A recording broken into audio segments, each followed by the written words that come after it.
Hi എല്ലാവർക്കും നമസ്കാരം. ഇന്ന് നമുക്ക് കർണാടക സ്പെഷ്യൽ ബിസിബേളെ ബാത്ത് എങ്ങനെ തയ്യാറാക്കുന്നതെന്ന് കണ്ടു നോക്കാം.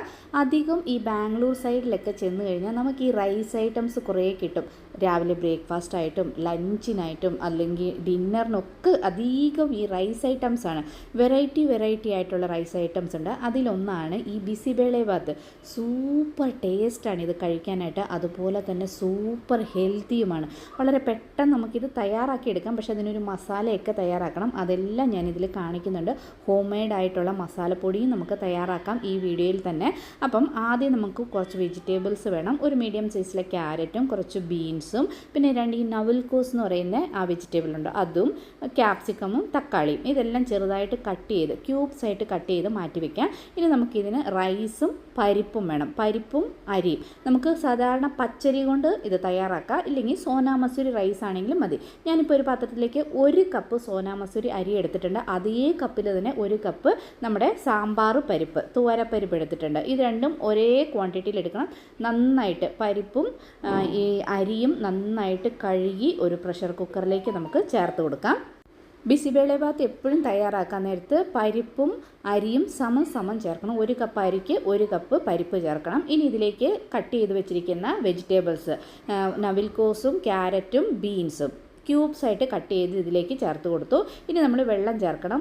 ഇപ്പം 1 കപ്പ് അരിയും 1 കപ്പ് പരിപ്പുമാണല്ലോ എടുത്തിരിക്കുന്നത്. വെജിറ്റബിൾസ് നമ്മളൊരു 7 കപ്പ്, ഏത് കപ്പിലാണ് അരി എടുത്ത് അതേ കപ്പിൽ തന്നെ 7 കപ്പ് വെള്ളം ചേർത്ത് കൊടുക്കണം. ഇനി ഇതിലേക്ക് കുറച്ച് മഞ്ഞൾപ്പൊടി, പിന്നെ ഉപ്പ്, ആ വെജിറ്റബിൾസിനൊക്കെ ഉപ്പ് പിടിക്കാനുള്ള, അരിക്കൊക്കെ ഉപ്പ് പിടിക്കാനുള്ള ഉപ്പും, പിന്നെ ഇത് നന്നായിട്ടൊന്ന് ബ്ലെൻഡായി കിട്ടാൻ വേണ്ടിയിട്ട് ഒരു 2 സ്പൂണ് എണ്ണ കൂടെ ചേർത്ത് കൊടുത്തിട്ട് കുക്കർ അടച്ച് വേഗം വെക്കാം. 2 വിസിൽ മതി. അപ്പോഴത്തേനും ഇതെല്ലാം നന്നായിട്ട് വെന്ത് കിട്ടും. ആ നേരം കൊണ്ട് നമുക്ക് ഇതിനുള്ള അടിപൊളിയായിട്ടുള്ള മസാലപ്പൊടി തയ്യാറാക്കാം. അതിനായിട്ടൊരു പാൻ ചൂടായി കഴിയുമ്പം അതിലേക്ക് കുറച്ച് എണ്ണ ചേർത്ത് കൊടുത്തിട്ടുണ്ട്. ഇതിലേക്ക് 1 നുള്ള് ഉലുവ ചേർത്ത് കൊടുക്കണം. ഉലുവ കൂടിപ്പോകരുത്. അതോടൊപ്പം തന്നെ കുരുമുളകും കുറച്ച് മതി, അധികം വേണ്ട. ഇനി ഇതിലേക്ക് നമുക്ക് ജീരകം 1/4 സ്പൂണോ അല്ലെങ്കിൽ കുറച്ച് കൂടുതൽ കൂടിയാലും കുഴപ്പമൊന്നുമില്ല. ജീരകം ഒരു 1/2 സ്പൂണോളം നമുക്കിതിലേക്ക് ചേർത്ത് കൊടുക്കാം. അതോടൊപ്പം തന്നെ 1/2 സ്പൂണ് കടലപ്പരിപ്പും 1/2 സ്പൂണ് ഉഴുന്നുപരിപ്പും കൂടെ ചേർത്തിട്ട് ഇതെല്ലാം ആദ്യം നമ്മൾ വറുത്തെടുക്കാം. നമ്മൾ ഈ സാമ്പാർ പൊടി തയ്യാറാക്കാനായിട്ട് എല്ലാം റെഡിയാക്കുമല്ലോ, അതേപോലെ തന്നെയാണ്. അപ്പോൾ കുറച്ച് മസാലകൾ എക്സ്ട്രാ ഇതിലേക്ക് ചേർക്കുന്നുണ്ടെന്നേ ഉള്ളൂ. ഇതെല്ലാം ബ്രൗൺ കളറായി കഴിയുമ്പം ഇതിലേക്ക് ഒരു ചെറിയ കഷ്ണം പട്ട, 2 ചെറിയ ഗ്രാമ്പു, 1 ഏലക്ക, ഇത് മാത്രം നമ്മൾ സാമ്പാർ പൊടിയിൽ നിന്ന് എക്സ്ട്രാ ആയിട്ട് ചേർക്കുന്നുള്ളൂ. ഇനി ഇതിലേക്ക് എരിവിനനുസരിച്ചുള്ള മുളക്, ഞാനിപ്പോൾ ഒരു 5 വറ്റൽമുളക് ചേർത്തിട്ടുണ്ട്. ഇതൊന്ന് റോസ്റ്റ് ചെയ്യണം. ഇതൊന്ന് വറന്ന് കഴിയുമ്പം ഇതിലേക്ക് കുറച്ച് ചിരകിയ തേങ്ങ, ഉണങ്ങിയ തേങ്ങ ഉണ്ടെങ്കിൽ അതാണ്, ഡ്രൈ കോക്കനട്ട് ഉണ്ടെങ്കിൽ അതാണ് നല്ലത്. അപ്പോൾ എൻ്റെ കയ്യിൽ ഇല്ലായിരുന്നെങ്കിൽ ഞാനിങ്ങനെ തേങ്ങയാണ്. ഇനി ഇതിലേക്ക് നമുക്ക് 1 സ്പൂണ് മല്ലി കൂടെ ചേർത്തിട്ട് ഇതെല്ലാം ഒന്ന് റോസ്റ്റ് ചെയ്തെടുക്കാം. മല്ലി ആദ്യം വേണമെങ്കിൽ ചേർക്കാം, കുഴപ്പമില്ല. പക്ഷെ അത് പെട്ടെന്ന് കരിഞ്ഞു പോകുമല്ലോ, അത് കാരണം മല്ലി കരിഞ്ഞു കഴിഞ്ഞാൽ ടേസ്റ്റേ മാറിപ്പോവും. അതിനായിട്ടാണ് ഞാൻ ലാസ്റ്റിൽ ചേർത്തത്. ഇതെല്ലാം നന്നായിട്ടൊന്ന് തണുക്കാനായിട്ട് വെക്കണം. നന്നായിട്ട് തണുത്ത് കഴിയുമ്പോൾ മിക്സിയുടെ ജാറിലിട്ടിട്ട് നമ്മളിതിനെ പൊടിച്ചെടുക്കണം. തീരെ നൈസായിട്ടുള്ള കുറച്ച് ഇതുപോലെ തരിയായിട്ട് വേണം ഇത് നമ്മൾ പൊടിച്ചെടുക്കാനായിട്ട്. ഇത് ഇനി മാറ്റി വയ്ക്കാം. ഇനി ഇതിനൊരു വറവ് കൊടുക്കണം. അതിനായിട്ട് ഒരു പാത്രം ചൂടായി കഴിയുമ്പം അതിലേക്ക് ആവശ്യത്തിനുള്ള എണ്ണയോ നെയ്യോ ചേർത്ത് കൊടുക്കാം. നെയ്ക്കകത്ത് ഇത് വറവ് കൊടുത്തു കഴിഞ്ഞാൽ നല്ല ടേസ്റ്റ് ആയിരിക്കും. ഞാനിപ്പം എണ്ണയാണ് ചേർത്ത് കൊടുക്കുന്നത്. എണ്ണ നന്നായിട്ട് ചൂടായി കഴിയുമ്പം ഇതിലേക്ക് നമുക്ക് കടുക് ഇട്ട് കൊടുക്കാം. കടുകെല്ലാം പൊട്ടിക്കഴിയുമ്പം ഇതിലേക്ക് നമുക്ക് കുറച്ച് കായത്തിൻ്റെ പൊടി ചേർത്ത് കൊടുക്കണം. സ്ലോ ഫ്ലെയിമിൽ വെക്കണം. കായപ്പൊടി ഒട്ടും തന്നെ കരിഞ്ഞു പോകരുത്. ഇനി നമുക്ക് ചെറുതായിട്ട് ക്യൂബ്സ് ആയിട്ട് കട്ട് ചെയ്ത ക്യാപ്സിക്കമും തക്കാളിയും ഇതിലേക്ക് ചേർത്ത് കൊടുക്കാം. ക്യാപ്സിക്കത്തിന് പകരം നമുക്ക് ഗ്രീൻ പീസ് ചേർത്ത് കൊടുക്കാം, കുഴപ്പമൊന്നുമില്ല, നല്ല ടേസ്റ്റ് ആയിരിക്കും ഗ്രീൻ പീസും കൂടെ ചേർത്ത് കൊടുത്താൽ. ഇതെല്ലാം ഒന്ന് ഫ്രൈ ആയി കഴിയുമ്പം ഇതിലേക്ക് നമ്മൾ പൊടിച്ച് വെച്ചിരിക്കുന്ന ആ മസാലപ്പൊടിയില്ലേ, അത് ഇതിലേക്ക് ചേർത്ത് കൊടുക്കണം. നല്ല സ്മെല്ലായിരിക്കും. നമ്മുടെ വീട്ടിലൊക്കെ നല്ല സ്മെല്ലായിരിക്കും ഈ മസാലപ്പൊടി കൂടെ ഇതിലേക്ക് ചേർത്ത് കഴിയുമ്പോൾ. നമ്മൾ വീട്ടിൽ പൊടിക്കുമ്പോൾ തന്നെ നല്ല സ്മെല്ലാണ്.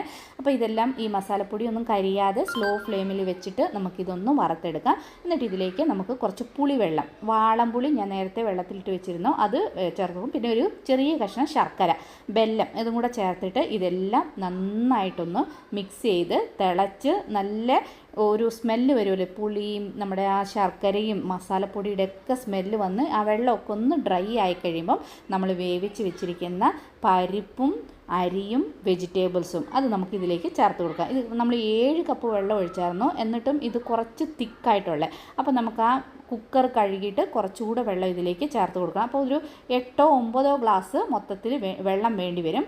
ഇത് വെള്ളമായാലും ഇതിരുന്ന് കുറച്ച് നേരം തണുത്ത് കഴിയുമ്പോൾ നല്ലപോലെ കട്ടിയാകും. അപ്പോൾ അതിന് അനുസരിച്ച് നമ്മൾ വെള്ളം ഇതിലേക്ക് ചേർത്ത് കൊടുക്കണം.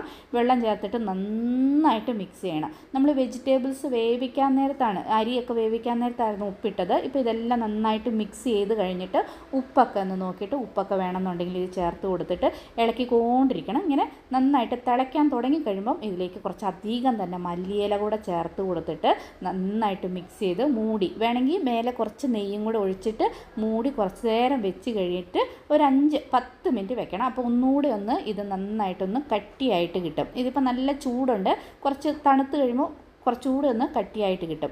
ഇതാണ് ബിസിബേളെ ബാത്ത്. നല്ല ടേസ്റ്റാണ് ഇത് കഴിക്കാനായിട്ട്. ഇതിൻ്റെ കൂടെ നമുക്ക് വേറെ കറിയൊന്നും വേണ്ട, ഇതങ്ങനെ തന്നെ കഴിക്കാൻ നല്ല ടേസ്റ്റാണ്.